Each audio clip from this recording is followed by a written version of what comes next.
Hi out there. I hope you're well today.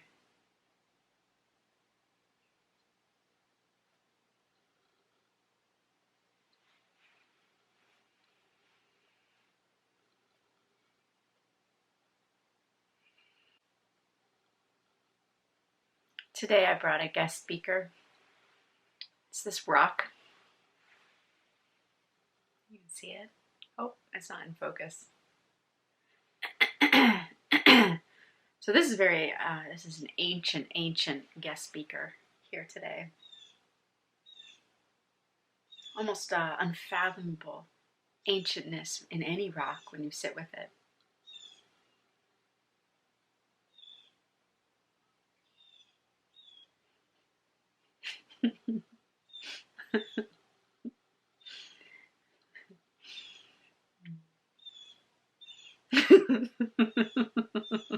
It's striking me as funny that I have a rock as my guest speaker.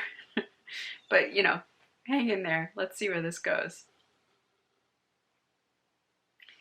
So a couple of videos ago, I talked about how you can like look at something that catches your eye, maybe something in nature that, and you can just watch the beingness in it, the quiet in it.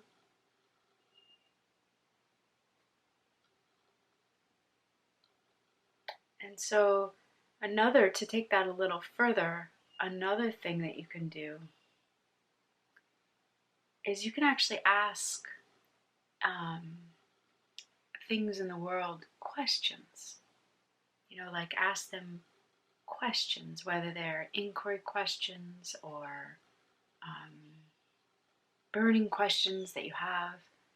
It's a nice practice to, just going to try to get this rock in a good place. It's a nice practice to,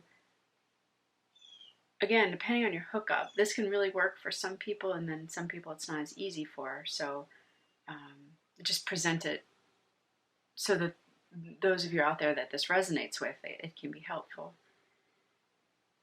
So say you have a question. Say I have a question.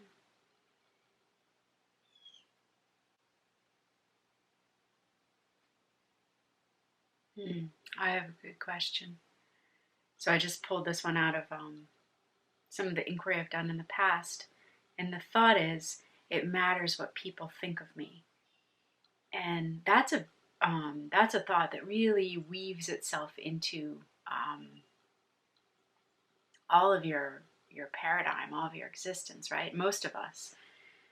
So with this rock, I can just ask, is it true that it matters what people think of me? And then the instructions are that you just watch your object and you listen. So really this is a listening exercise. So feel that listening. You can like evoke or invoke that listening. Maybe even as I say it, it starts to happen for you. And just in that listening, do you feel that kind of open availability? Alert, open availability. And that's what you turn towards your object. So it matters what people think of me. Is it true?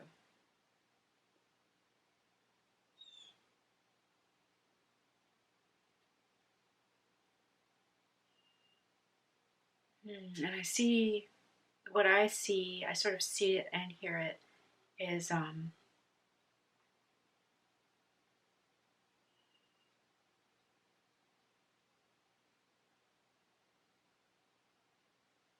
I see an emanation of the beingness of the rock, like the beingness coming, sort of emanating and shining through the form of the rock, the physical form of the rock. And I can see how that's been I can see the eons in it. And like that has never changed, no matter what is going on around the rock, like sort of like what people think of the rock, right? For the rock, it's more showing up as like, first it was, I don't even know how this rock was formed, but just imagine all the processes and the time. And then that initial stage kind of changing. And I found this rock on the shore of Lake Ontario. So like just imagine all the things that have gone on around this rock, but within there's this like basic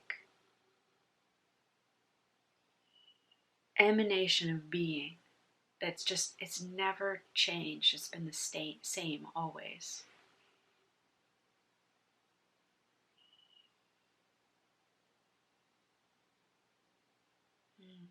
And for those of you that know the Byron Katie work, question 3 and 4 are interesting to ask a stone. So like how do you react when you believe it matters what people think of you?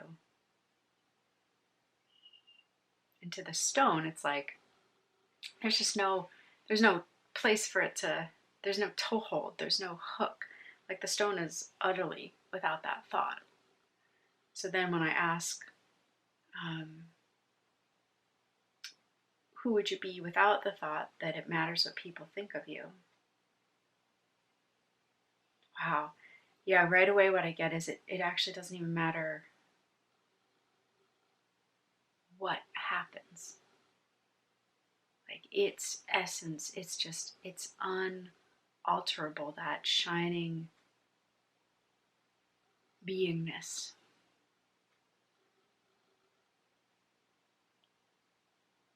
And then somehow my mind goes further, or maybe the rock is showing me, and I see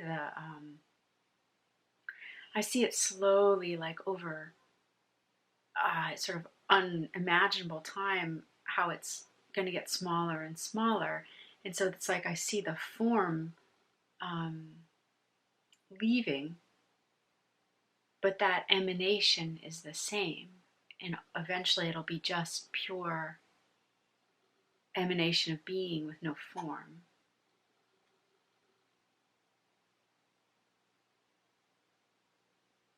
So let's thank our guest speaker today. Thank you for your wisdom.